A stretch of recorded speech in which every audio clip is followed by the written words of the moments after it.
Happy new year ସାଙ୍ଗମାନେ। ଚାଲନ୍ତୁ ଜାଣିବା ଆଜିର ପ୍ରଶ୍ନ।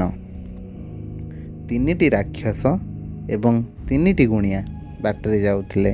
ବାଟରେ ଏକ ନଈ ପଡ଼ିଲା, ଯେଉଁଥିରେ ଏକ ନୌକା ଥିଲା, କିନ୍ତୁ କେହି ବି ନାଉରି ନଥିଲେ। ଡଙ୍ଗାରେ 2 ଜଣରୁ ଅଧିକା ଯାଇପାରିବେ ନାହିଁ।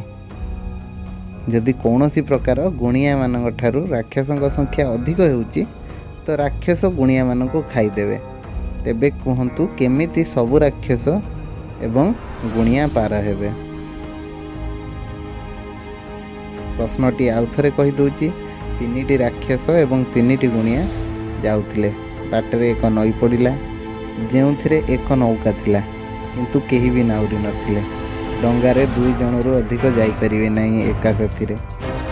ଯଦି କୌଣସି ପ୍ରକାର ଗୁଣିଆମାନଙ୍କ ଠାରୁ ରାକ୍ଷସଙ୍କ ସଂଖ୍ୟା ଅଧିକ ହେଉଛି, ଧରନ୍ତୁ ଗୁଣିଆ ଜଣେ ରାକ୍ଷସ 2 ଜଣ କିମ୍ବା ଗୁଣିଆ 2 ଜଣ ରାକ୍ଷସ 3 ଜଣ ହୁଅନ୍ତି, ତେବେ ରାକ୍ଷସ ଗୁଣିଆମାନଙ୍କୁ ଖାଇଦେବେ।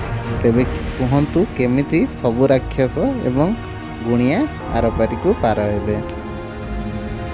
ଭିଡ଼ିଓ ଭଲ ଲାଗିଥିଲେ ଲାଇକ୍ କରନ୍ତୁ। ଏହାର ଉତ୍ତର ଆସନ୍ତାକାଲି ଆଉ ଏକ ଭିଡ଼ିଓରେ